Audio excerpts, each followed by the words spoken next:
Pertanyaan pertama langsung saya tanyakan ke Mas Iqbal. Mas Iqbal sudah tahu PKS ini nggak bisa ngusung sendiri. Tapi kok berani-beraninya nih langsung deklarasi pasangan aman, Anies Sohibul Iman?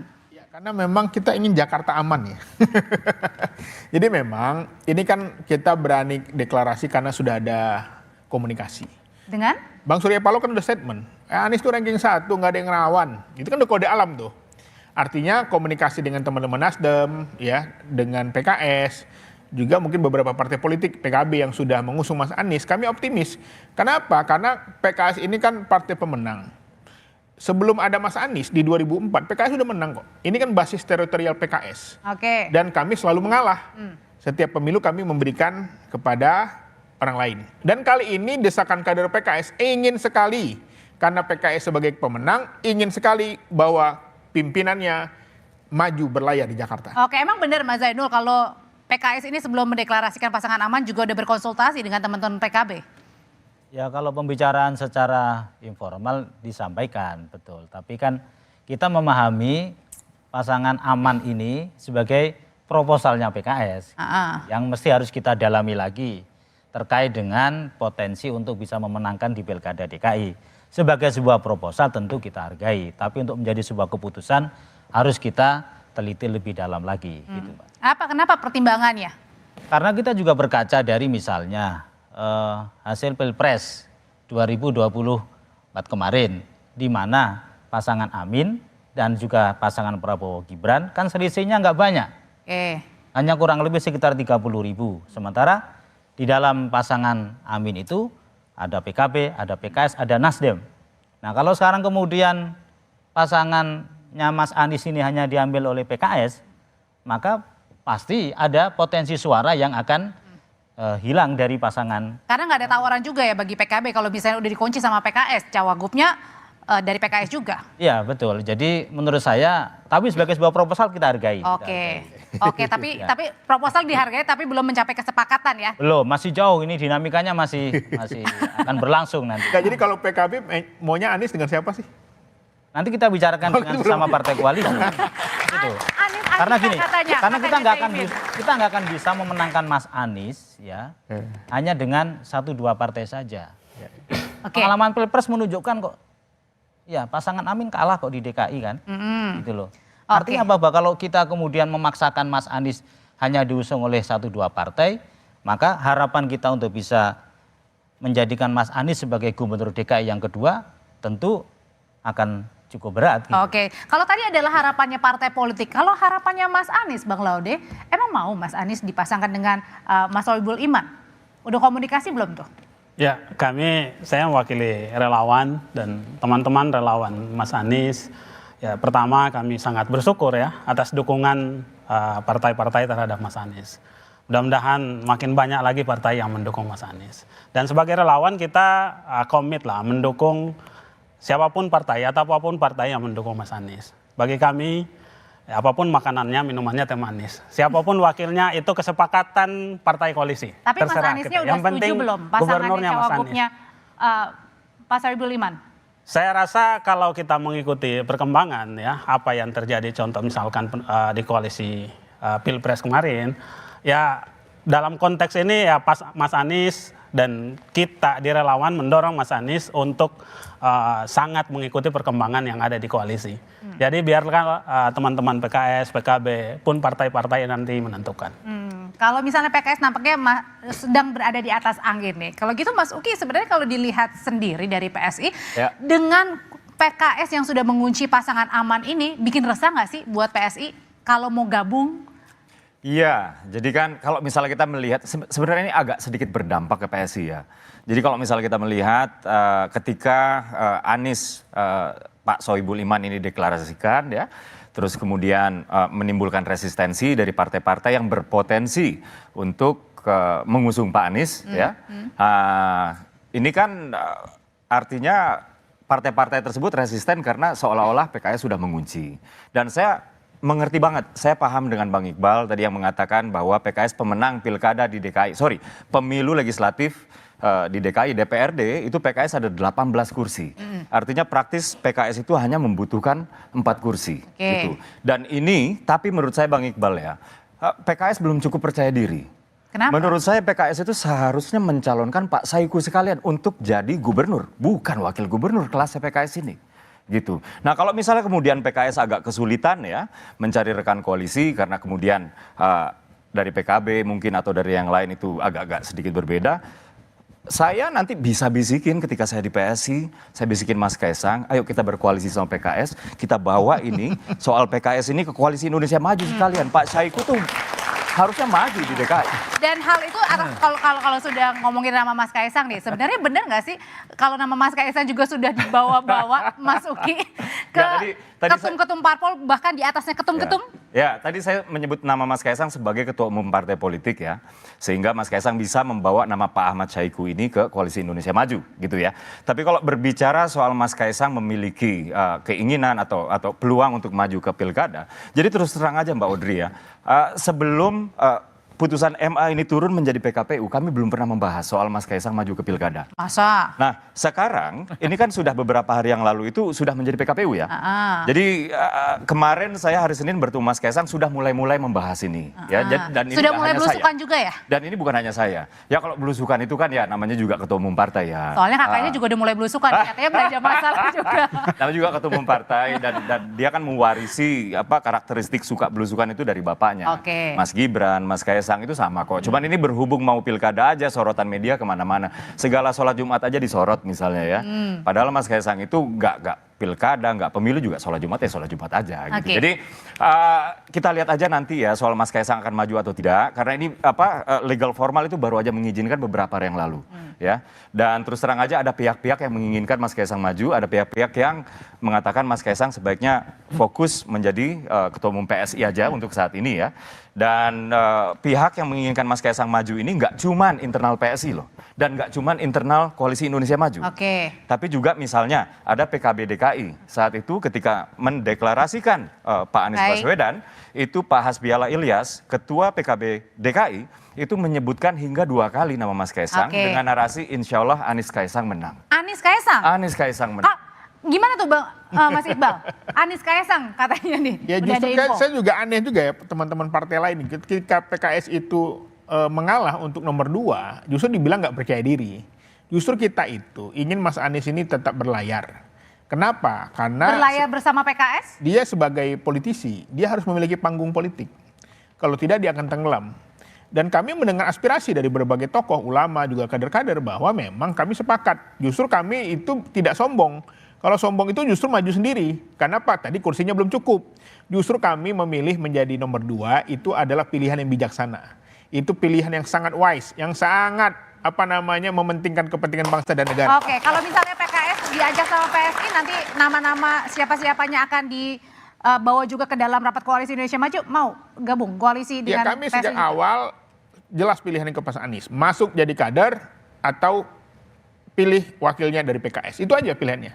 Sebagai mayoritas partai ya, sebagai partai yang memiliki mayoritas kursi. Pak Anies nggak mau jadi kader PKS, Bang? Ya saya kira pilihannya itu aja. Dan sampai saat ini kan Mas Anies tidak berkenan sepertinya. Makanya pilihannya nomor 2 kalau ingin diusung oleh PKS. Kalau gabung sama PSI nanti?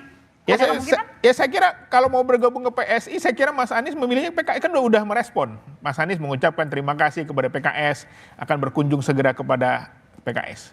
Oke, sebenarnya kunci-kuncian ini katanya nih justru datangnya dari PKB duluan. Nah. Pilpres ya PKB kunci. Iya, kunci. Nah, kayaknya sih PKS bener nggak sih itu meniru seperti apa yang di PKB pernah lakukan di Pilpres. Tapi kita dengarkan dulu tayangan berikut ini. Berbeda. Tetapi yang menarik ini di kubu sebelah. Kubu sebelah mana? Ya ini di Pak Mardhani. Karena ilmunya Pak Mardhani ini mencoba untuk memfotokopi ilmu yang dilakukan oleh PKB sebenarnya. Karena di Pilpres kemarin itu PKS itu di fait accompli oleh Nasdem dan juga PKB. Itu kan koalisi yang dibentuk oleh Cak Imin dan juga Pak Surya Paloh. Kemudian di fait accompli, kemudian kalau misal PKS ikut, alhamdulillah, nggak ikut ya udah nggak apa-apa. Nah sekarang yang dilakukan PKS adalah mencoba untuk menggunakan jurus yang sama kepada PKB. Mengunci langkah PKB. Jadi jangan ngambek dulu nampaknya dari PKB, karena sebenarnya ini PKS meniru dari PKB yang sudah duluan di Pilpres. Nanti jawabannya usai jeda, tetap bersama kami di Dua Arah. Terima kasih Anda masih bersama kami di Dua Arah. Bang Zainul, jadi nampaknya kayak PKB jangan ngambek dulu nih, karena PKS kayaknya niru PKB nih di Pilpres, sudah kunci duluan waktu itu pasangan Amin, sekarang aman, geser dikit I ke A. Sebetulnya konteksnya beda ya Mbak Audrey ya. Kalau ngunci itu berarti syarat minimum dukungan itu sudah terpenuhi, itu yang disebut dengan ngunci. Kenapa kemarin kita di Pilpres itu Nasdem dan juga PKB jalan duluan, kemudian PKS bergabung setelah itu karena memang PKB dan Nasdem sudah cukup untuk mengusung Pilpres gitu. Tapi kalau yang DKI kan kita tahu persentase dan juga perolehan kursi kita. PKS 18 tentu ya belum bisa berlayar sendiri kan. PKB juga begitu 10 kursi belum cukup berlayar sendiri. Jadi kalau PKB dikatakan mengunci terlalu dini lah menurut saya itu. Jadi PKB ingin memberikan satu harapan kepada masyarakat DKI bahwa keberlanjutan pembangunan DKI itu harus diteruskan oleh figur yang punya kapasitas. Yang itu ada di dalam diri Mas Anies sebenarnya itu. Soal siapa wakilnya ya nanti dibicarakan bersama-sama. Di mana wakil itu bisa membantu memberikan kepastian bahwa Mas Anies terpilih lagi. Nah, nampaknya PKB menginginkan Mas Anies, tapi cawagupnya bisa dong ditimbang-timbangin, di ngomong-ngomongin gitu ya, diobrolin dulu ya. Kalau gitu pertanyaan selanjutnya Mas Adi, nampaknya untuk Pilkada Jakarta 2024 PKS ini di atas angin banget ya. Jadi PKS yang mungkin saja bisa menentukan nih. Ya saya kira persoalan Anies Baswedan dan PKS ini agak rumit. Selama ini PKS itu kan underestimate oleh Anies Baswedan. Di mana ada Anies, di situ ada PKS. Sehingga calon wakil gubernur yang diusungkan pada hari ini itu kan sebenarnya ingin menegaskan bahwa per hari ini ada rasanya PKS itu ingin berbeda dengan Anies Baswedan. Makanya ketika Iqbal itu mengatakan bahwa opsi buat Anies 2, ikut PKS, kalau tidak ikut PKS, sertakan PKS, Sohibul Iman jadi wakilnya. Ancaman itu maksudnya? Ancaman sih sebenarnya. Saya kira PKS mulai rasional karena dukungan Anies tidak terlampau memberikan begitu banyak faedah secara politik. Di Pileg secara nasional kalah kok sama PKB. Di Pileg secara nasional kalah sama Nasdem itu PKS. Wajar kalau kemudian di Jakarta ini test case sebenarnya bahwa mendukung Anies secara membabi buta itu tidak terlampau menguntungkan secara faedah elektoral. Wajar kalau kemudian opsinya cuma 2. Oleh karena itu bagi saya soal Anies di Jakarta, saya tidak terlampau yakin per hari ini akan dapat tiket. PKB aja goyang kok. Saat ini aja agak sedikit diplomatis. Saiful Huda itu mengatakan kalau ini proposal PKS ini dipaksakan, soal Anies dan Sohibul Iman ini bisa deadlock, itu intimidatif betul. Cuman PKB ini kan mencoba untuk merangkul siapapun yang tertarik ke Anies, wakilnya coba bicarakan rame-rame. Makanya ketika muncul nama Andika Perkasa, PKB rasanya jatuh cinta itu. Ah ini cocok barang. Itu sangat kelihatan, apalagi misalnya PKB ngomong. Dan udah bisa ya dua parpol itu mengusung ya? Betul, apalagi PKB ngomong kalau cuman Sohibul Iman di PKB banyak katanya gitu. Kan begitu kan yang disampaikan oleh Jazilul. Ini yang saya sebut Audrey, memang harus agak hati-hati. Judulnya memang terkesan itu Anies Darling. Tapi per hari ini tak ada satupun partai yang mau menggaransi Anies bisa maju. Even PKB sekalipun, termasuk PKS. Saya nggak terlampau yakin kalau Sohibul Iman tidak dipilih oleh Anies sebagai wakil. Dan Anies tidak mau jadi kader PKS. Jangan-jangan memang tertarik dengan usulan Mas Uki itu. Bergabung dengan Mas Iqbal kayak gitu Mas Iqbal analisanya. Ya, saya juga heran juga gitu ya dengan teman-teman PKB ya. Ketika ditanya siapa gitu loh. Kalau selain kan harus ada proposal juga dong. Proposal berbalas proposal lalu kita uji kan.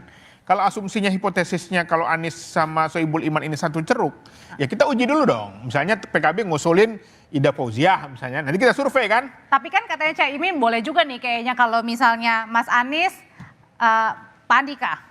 Ya saya kira ini kan menjadi salah satu pilihan-pilihan yang tentu saja perlu kita uji. Usulan-usulan ini memang tadi Kaisang kan jelas, PSI Kaisang kan gitu. PKB juga harusnya fokus juga siapa nih. Jadi kita enak ujinya gitu loh. PKS Sohibul Iman. Makanya saya kira teman-teman PKB kalau memang proposalnya segera dipertimbangkan, usul namanya harus segera. Jangan saya bantu Bang Iqbal, saya bantu. PKB per hari ini ada kecenderungan jadi jubirnya Pak Andika Perkasa untuk bisa mendampingi Anies Baswedan. Makanya bukan. Proposal dilawan proposal dong. Jadi kita enak kan. Nanti yang nyuruh Mas Adi ya kan. Yang pusing kayaknya Mas Anies nih. Tadi udah ada pilihannya kalau gitu Bang Laude. Ada 3. Anies Sohibul Iman pasangan aman. Anies Andika. Anies Kaesang juga kemungkinannya. Kalau gitu yang nentuin bisa nggak sih Mas Anies ini yang menjadi faktor penentunya? Atau Mas Anies harus nerimo-nerimo aja? Ya, pendaftaran itu kan nanti masih pada tanggal 27, 29, masih cukup waktu untuk membicarakan itu. Jadi kita di pihak Mas Anies ya sangat memberi waktu, memberi kesempatan pada teman-teman koalisi untuk membicarakan hal itu. Dan rasanya ya dengan waktu yang masih panjang ini, ya insya Allah pasti akan ada keputusan yang nyaman untuk semua, nyaman untuk PKS, nyaman untuk PKB, pun partai-partai pendukung, termasuk Nasdem, ataupun yang tadi Kalau gitu siapa yang paling menentukan tuh? Ya sebagai pengantin biasanya ya bagaimana partai yang paling menentukan. Partai? Iya. Partai atau siapa yang paling menentukan di situ? Saya kalau kita... Kalau partai berarti Mas Anies nggak boleh menentukan? Enggak, kalau kita mengikuti apa yang sudah terjadi misalkan pada kasus, contoh kasus saja yang terbaru belum lama lah ya kita lihat kasus Jokowi Kiai Ma'ruf, itu kan partai sangat berkuasa, koalisi sangat berkuasa. Walaupun selisih 2 jam sebelumnya kita kan mendengar di pemberitaan adalah Jokowi Mahfud MD misalkan. Nah pelajaran ini sebenarnya memberi contoh bagi kita semua bahwa dalam menentukan postur koalisi, kemudian bagaimana wakil koalisi gubernur dan wakilnya itu juga partai akan sangat menentukan. Bahwa kami sebagai relawan ya fokus untuk memenangkan saja. Kami di pihak Mas Anies, siapapun figur wakilnya, yang penting gubernurnya Mas Anies. Oke, kalau dari PSI emang beneran serius nih, Mas Anies, Mas Kaesang, beneran serius atau cuma ngegoda-goda doang atau ada apa ya di balik ini semuanya? Ya, kalau bicara soal serius apa enggak, tadi saya sudah katakan ya bahwa Mas Kaesang akan maju atau tidak itu sedang dibahas. Ya, dan ini baru dibahasnya semenjak hari Senin minggu ini.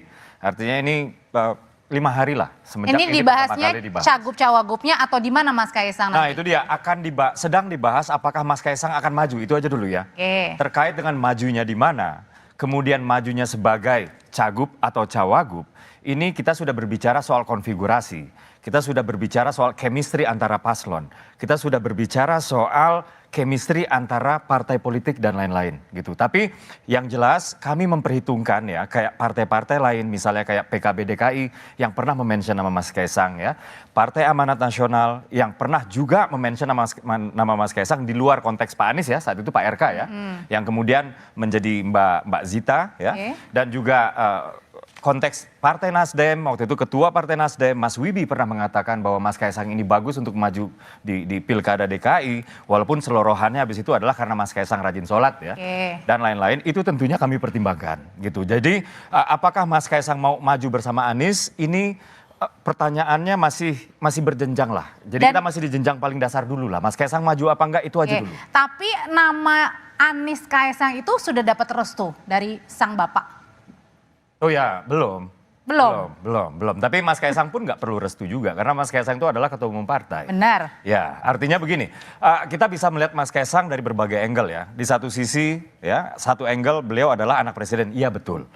Di angle yang lain beliau adalah ketua umum partai juga, iya betul. Di angle yang lain lagi beliau adalah politisi muda juga, iya betul gitu ya.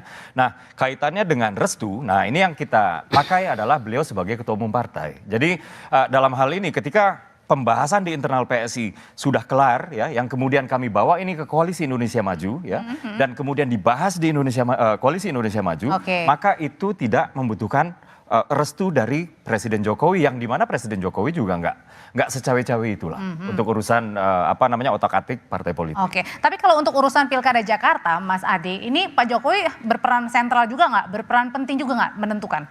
Ya saya kira memang kalau mendengar statement Kim, itu kan selalu mengatakan bahwa setiap keputusan politik mereka itu dikonsultasikan dan dikomunikasikan dengan Pak Jokowi.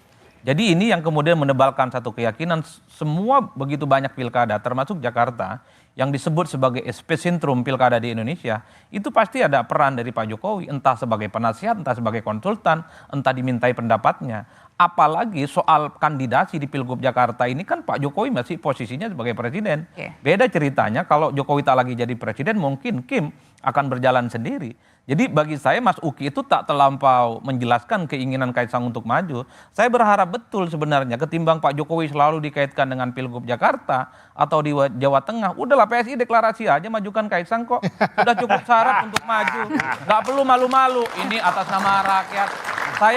saya termasuk yang sebenarnya cukup nyaman kalau kemudian PSI menyatakan Kaisang siap maju. Entah dengan siapapun, entah dengan Ridwan Kamil atau serius misalnya untuk mengusung Atau duet jangan-jangan dengan Mas Anies Kaisang bersaing Baswedan. dengan Mas Anies. Betul, saya ingin menguji seberapa serius sebenarnya pernyataan Mas Uki ini bahwa kalau PSI dan Kaisang tidak perlu restu dari Pak Jokowi, seriusi duet dengan Anies Baswedan. Cocok itu menurut saya. Mantap. Masuk itu barang ya? Cocok, karena selama ini orang menganggap Anies ini adalah rival politik, iman politik yang memiliki dimensi yang berbeda dengan Pak Jokowi. Dalam konteks inilah menarik kalau kemudian Kaisang dan Anies bersandingan dan pada saat yang bersamaan orang melihat gimana ceritanya ini. Anies dengan Jokowi head to head, dengan Kaisang kemudian begitu mesra. Nah Bung Uki, saya kira publik kita itu nggak perlu lagi lah bicara tentang oh itu atas nama demokrasi, atas nama rakyat, tak ada cawe-cawe, sudahlah barang, tahu semua Pak. Maju-maju aja, ini sudah transparan. Tapi bukan, oke. Tapi Ya. saya justru punya pendapat yang agak berbeda dengan Kenapa Mas nih? Adi. Heeh. Kalau Mas Adi menyampaikan sudah masuki deklarasi saja Anies Kaisang, itu menurut saya tidak mengakui dengan segala keunggulannya Mas Kaisang. Ya anak presiden, pimpinan partai, politisi muda. Menurut saya Mas Uki langsung deklarasi saja Mas Kaisang untuk jadi calon gubernur. Bersaing dengan Mas Anies. Ini maksudnya teman-teman relawan nggak mau nih Mas Anies dengan Mas Enggak Kaisang? begitu. Maksud saya kalau dengan potensi yang ada yang diilustrasikan oleh Bang Uki tadi, nampaknya Mas Kaisang sangat potensial untuk calon gubernur sekalian. Ngapain untuk Tapi kan ada calon? jaminan barang kalau kata Mas Adi bilang kalau misalnya Mas Anies sama Mas Kaisang, ya apalagi diperdebatkan Ya, senang. itu kan pendapat Mas Adi. Menurut saya, apa salahnya? Jauh lebih bagus Mas Uki deklarasikan Kaisang sebagai calon saya gubernur. tanggapi Mbak sekalian. Audrey ya. Kalau Mas Adi tadi kan konteks berbicaranya kenapa pendapatnya sedemikian rupa, itu seolah-olah Mas Kaisang membutuhkan validasi bahwa beliau tidak membutuhkan restu dari Pak Jokowi, kayak begitu ya. Sementara Bang Laode ini berpendapat sedemikian rupa untuk membuktikan bahwa Mas Kaisang memang memiliki kualitas-kualitas yang tadi saya sebutkan. Artinya semua pendapat ini sah-sah saja. Jadi pendapat Mas Adi ya, pendapat Bang Laode juga nanti akan saya bawa juga ke internal rapat kami ya. Jadi di internal itu belum ada yang fix sekarang ya. Jadi begini, benar. kenapa kami nggak pernah membahas sebelum PKPU ini jadi barang? Ya. Pertama, Dulu yang daftar aja selalu langsung. meramaikan nama Mas Kaisang ini bukan PSI loh. Ada PKB, DKI ya. Ada juga waktu itu Mas Wibi dari Nasdem. Lalu juga ada Partai Amanat Nasional, Gerindra juga pernah dan lain-lain gitu ya. Sementara kami di PSI merasa begini, proses dari putusan MA ini menjadi PKPU untuk direvisi, ini bukan kami stakeholdernya. Kami nggak ada di pihak yang akan mengubah PKPU itu. Jadi kalau misalnya kami sudah bahas secara mendalam, lalu ini PKPU nggak jadi barang, secara pemikiran strategis ini kan buang-buang tenaga. Ini sebuah upaya yang sia-sia. Jadi mohon dimaklumi kalau pembahasan soal Mas Kaisang akan maju di Pilgub apa tidak, ini baru dibahas semenjak hari Senin. Gitu. Jadi bisa saja Mas Kaisang menjadi gubernur seperti yang dikatakan oleh Bang Laode, sangat bisa.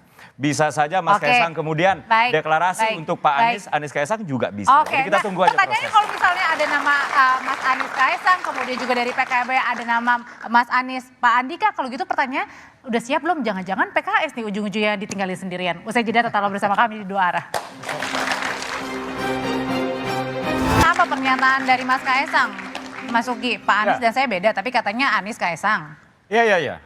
Beda itu adalah sesuatu yang apa? Keniscayaan ya di antara dua individu gitu. Termasuk di dalamnya sebagai dua orang politisi, pertama berbeda generasi, yang kedua adalah berbeda basis dukungan. Artinya perbedaan-perbedaan ini bisa dilihat dari berbagai angle lagi ya. Perbedaan sebagai sesuatu yang dianggap sulit untuk mempersatukan, atau perbedaan yang dalam iklim elektoral itu bisa dianggap sebagai penggabung dua ceruk suara yang berbeda. Gitu. Jadi sebenarnya apa yang dikatakan oleh Mas Kaisang itu adalah sesuatu yang normatif aja sih Mbak.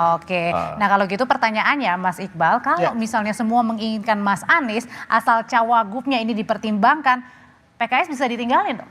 Ya yang harus dipahami bahwa pertama Pak Anies itu bukan kader PKS. Ini harus dipahami nih. Betul. Ya, beliau itu salah satu pendiri Ormas Nasdem. Maka sangat dekat dengan Pak Surya Paloh. Makanya ketika Pak Surya Paloh memberikan warning akan mendukung Pak Anies dengan statementnya yang mengatakan Anies itu ranking 1, nggak ada lawannya, capek ngelawan Anies, ya kan? Itu kan sudah kode alam.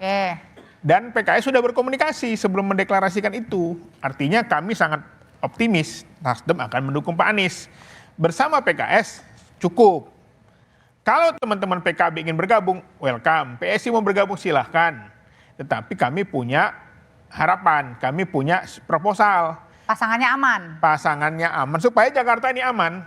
Kenapa? Karena Pak Sohibul Iman itu bukan orang baru di Jakarta. Beliau ini mantan presiden partai yang menaikkan ketika beliau menjadi presiden, ketum partai, itu jutaan suara naik. Sampai dari 4 juta sampai 11 juta. Ya kan? Yang kedua, beliau ini mantan rektor seniornya Pak Anies di Paramadina. Artinya ada jaminan ya siapapun yang bersama dukung Mas Anies Dan pernah terpilih di Dapil Jakarta 2 dengan suara yang sangat signifikan. Jadi bukan orang baru di Jakarta, bukan orang yang nggak pernah tinggal di Jakarta gitu loh. Beliau pernah menjadi wakil rakyat mewakili Dapil Jakarta 2. Kalau proposalnya kayak gitu, mau nggak mau PKB harus ikut dong. Kalau mau ikut atau ngusung sendiri jangan-jangan sama PDI. Kita ingin Mas Anies ini satu bisa berlayar, itu dulu tuh. Untuk berlayar kursinya harus genap, ya kan? Nah sekarang kemudian ada salah satu partai menyodorkan kadernya untuk jadi salah satu pendamping Mas Anies, harus dipertanyakan. Itu PKS, Nasdem katanya tadi cukup. Ya, apakah akan menggenapkan koalisi itu? Yang kedua, selain bisa berlayar, bisa kita pastikan potensi menangnya tinggi. Nah pasangan yang disandingkan ini apakah memperkuat posisi Mas Anies, ataukah justru berpotensi untuk menghilangkan potensi suara yang harusnya bisa didapatkan oleh Mas Anies gitu. Nah, dua ini harus kita pertimbangkan betul karena kita ingin Mas Anies ini jadi bukan sekedar memberikan panggung di pilkada kemudian hilang gitu. Jadi harus pasti berlayar, yang kedua pasti menang. Sebenarnya dari PKB sendiri risaunya kemana? Risaunya karena PKS yang menentukan atau risau karena cawagupnya Pak Sohibul?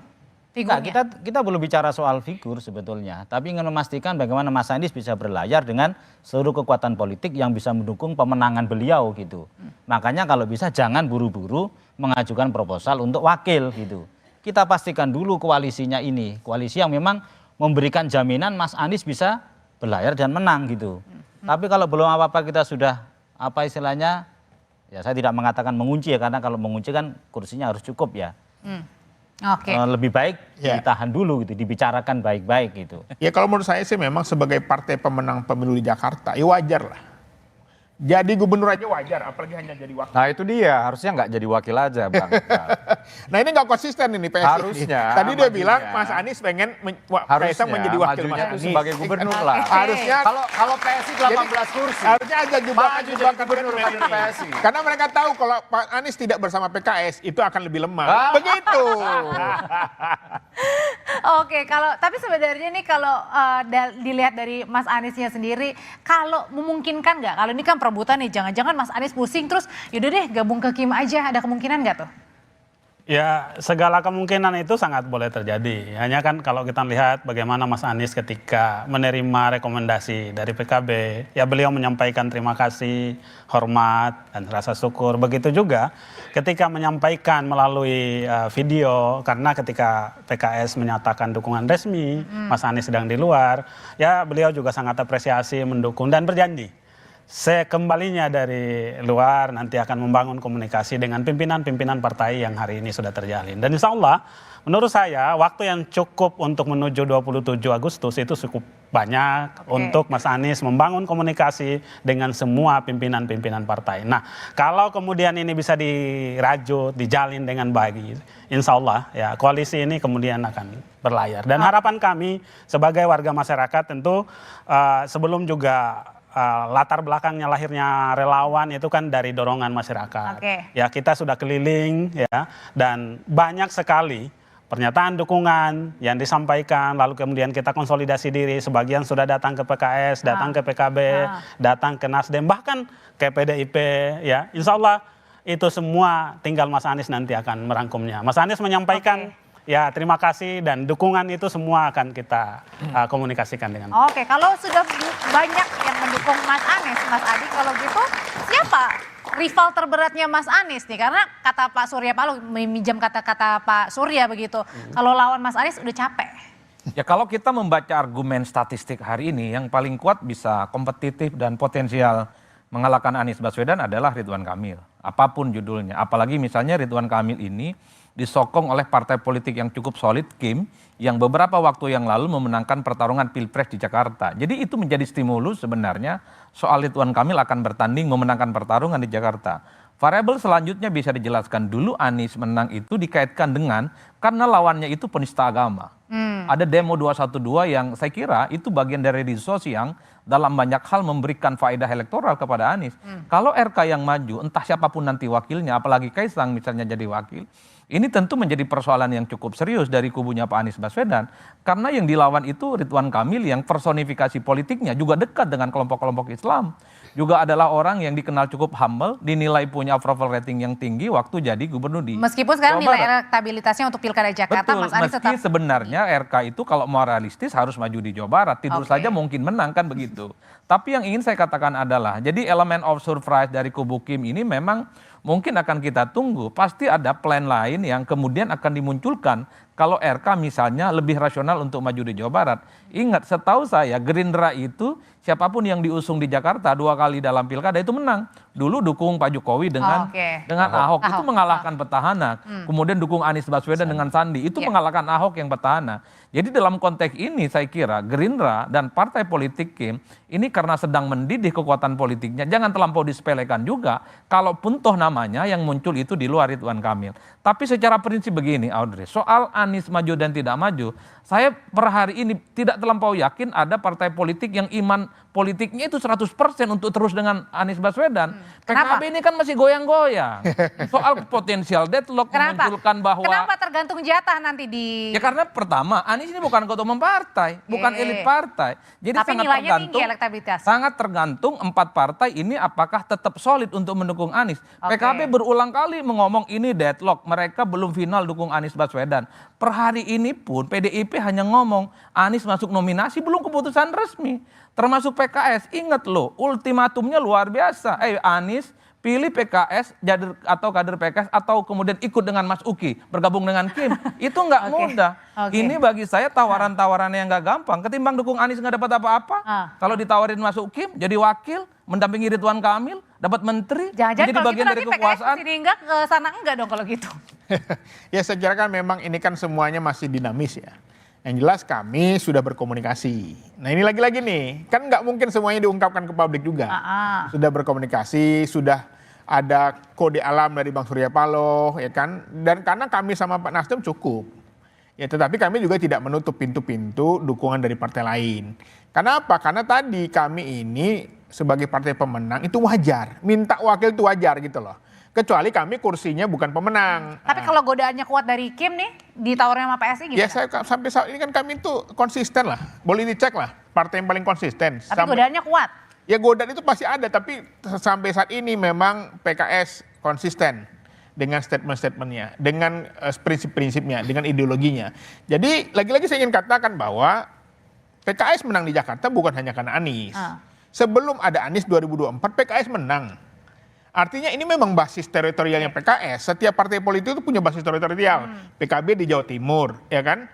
Jawa Tengah PDIP gitu loh. Nah di Jakarta ini basisnya memang teritorialnya PKS.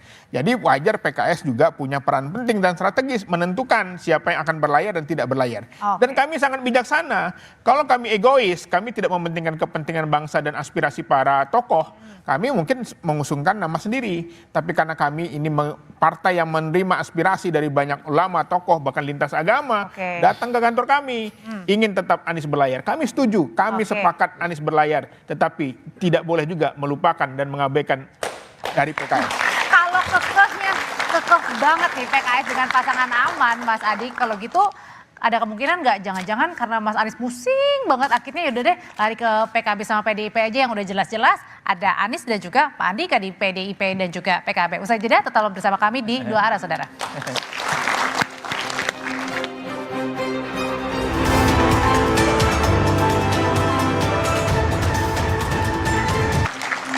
Menyambung pertanyaan saya sebelumnya, Mas Adi, kalau misalnya ujung-ujungnya Mas Anies pusing nih karena proposal PKS yang harus saklek pasangan aman, mungkin nggak tuh pertanyaannya Anies malah belok ke Kim?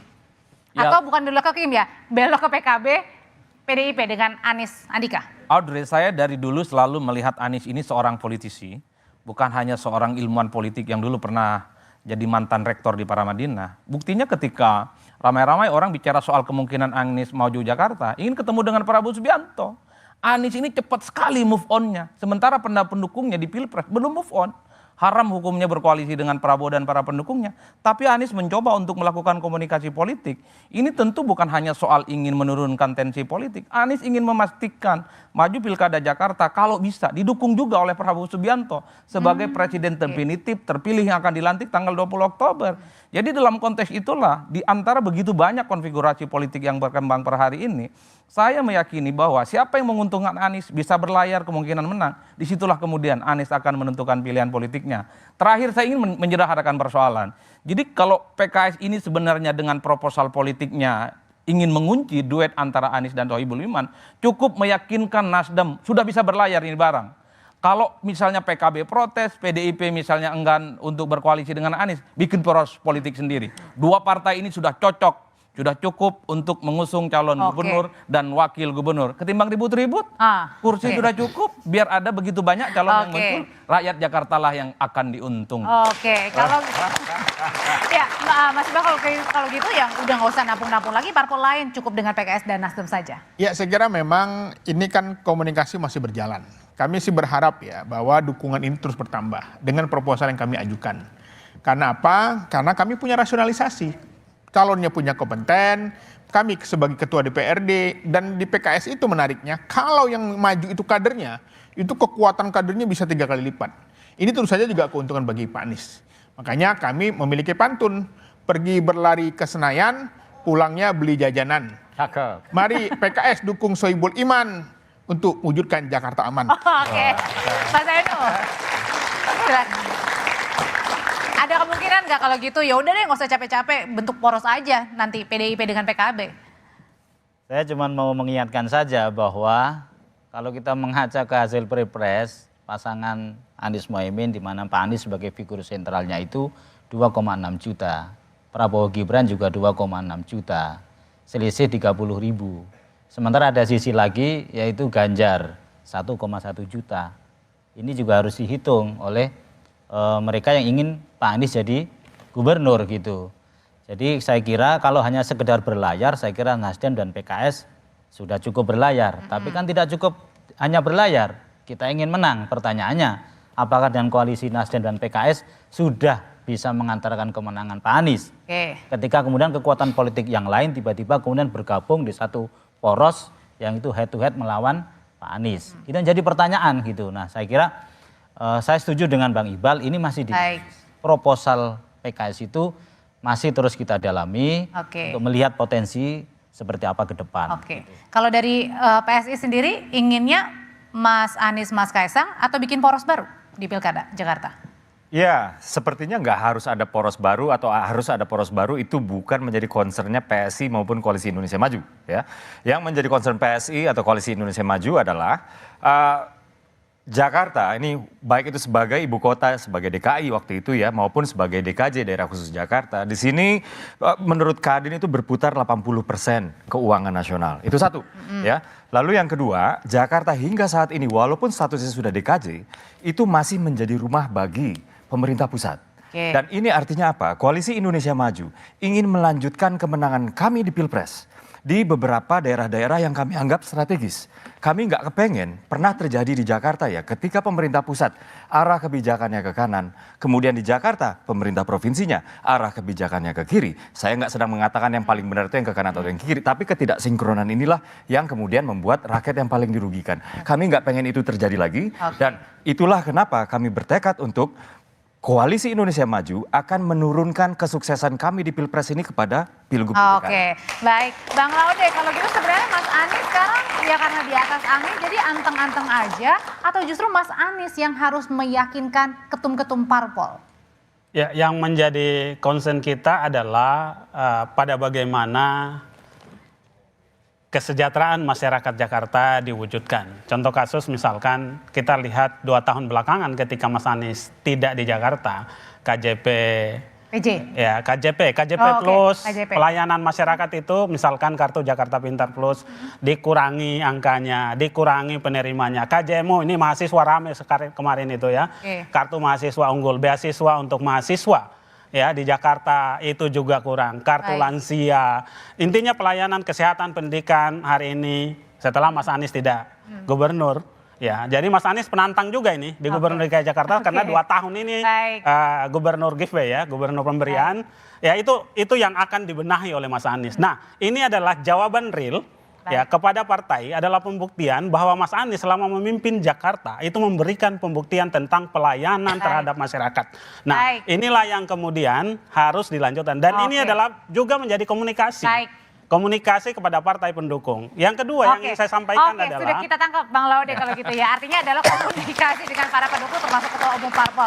Bang Laude terima kasih, Mas Iqbal terima kasih, Mas Uki terima kasih, Mas Zainul terima kasih, Mas Adi juga terima kasih. Saudara, Pilkada Jakarta sudah di depan mata. Selain Anies Baswedan, sejumlah nama juga santer dikabarkan akan berlaga di Pilkada Jakarta, mulai dari Ridwan Kamil, Kaisang Pangarep hingga Andika Perkasa. Sejumlah partai politik mulai membangun komunikasi guna menjajaki koalisi. Pasalnya koalisi dibutuhkan guna memenuhi syarat pencalonan sekaligus juga menggalang kekuatan. Karena itu kecil kemungkinan satu partai politik akan maju sendiri. Koalisi menjadi sebuah keniscayaan kecuali jika ingin ditinggal sendirian. Saya Audrey Chandra pamit undur diri. Kita bertemu lagi di Dua Arah minggu depan. Selamat malam. Terima kasih.